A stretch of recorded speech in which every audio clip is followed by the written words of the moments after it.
চলে এলাম নতুন একটি গল্প নিয়ে। গল্পটি হচ্ছে ঢাকার এক পুরনো ভবন। তো শুরু করা যাক গল্পটি। ঢাকার এক পুরনো ভবন। রাত 12টার পর নাকি কেউ সেখানে লিফটে উঠলে লিফট সরাসরি 8ম তলায় থেমে যায়, অথচ ভবনে মাত্র 7টা তলা।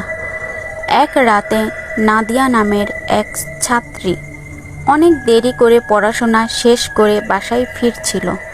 একাই লিফটে উঠল। সে 7 তলায় নামবে ভেবেছিল, কিন্তু লিফট থামল 8ম তলায়। দরজা খুলতেই ভেতরটা একেবারে অন্ধকার।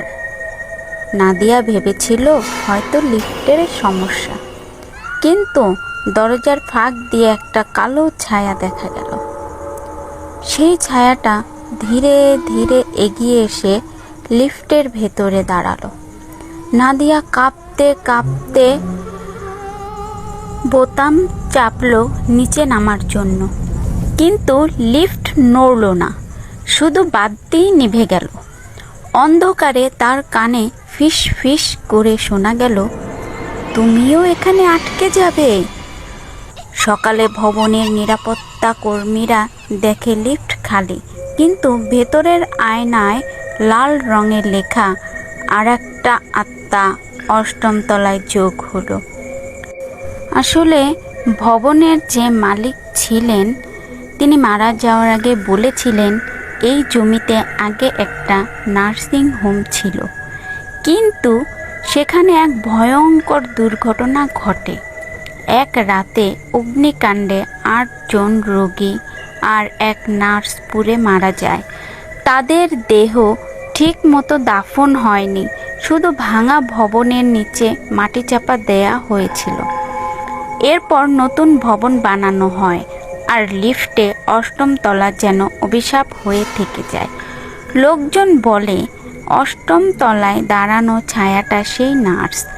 সে আগুনে আটকে পড়া রোগীদের আত্মাদের সঙ্গে নিয়ে ঘুরে বেড়ায়। যে কেউ লিফটে উঠলে মাঝ রাতে 8ম তলায় পৌঁছালে সে ছায়া এগিয়ে এসে বলে, তুমিও আমাদের সঙ্গে যোগ দাও। কিছু মানুষ বেঁচে ফিরেছে, কিন্তু তারা সবাই পাগল হয়ে গেছে। শুধু বারবার একটাই কথা বলেছে, ওখানে আলো নেই, শুধু আগুনের গন্ধ আর কান্নার শব্দ।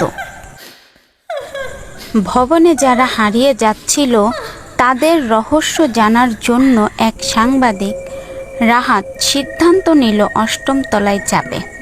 ক্যামেরা আর রেকর্ডার নিয়ে এক রাতে সে একাই লিফটে উঠল। লিফট স্বাভাবিকভাবেই 8ম তলায় গিয়ে থামল। দরজা খুলে যায়। সামনে অন্ধকার করিডর, দেয়ালে পোড়া দাগ, আর ভেতর থেকে কান্নার শব্দ ভেসে আসছে। রাহাত ভেতরে ঢুকতেই বাতাস জমাট বরফের মতো ঠান্ডা হয়ে গেল। হঠাৎ অন্ধকারে কয়েকটা ছায়া ঘিরে ধরল তাকে। ক্যামেরায় সব রেকর্ড হচ্ছিল। দেখা গেল ছায়াগুলো আগুনে পুড়ে যাওয়া দেহের মতো, মুখগুলো গলে যাওয়া। হঠাৎ সামনে সেই নার্স এসে দাঁড়ালো। তার চোখ দুটো ছিল শূন্য। মুখ থেকে শুধু একটাই বাক্য বের হলো, আমাদের জায়গা পূর্ণ করতে হবে। পরদিন সকালে নিরাপত্তা কর্মীরা লিফট খোলা অবস্থায় পেল। ভেতরে শুধু রাহাতের ক্যামেরা ছিল।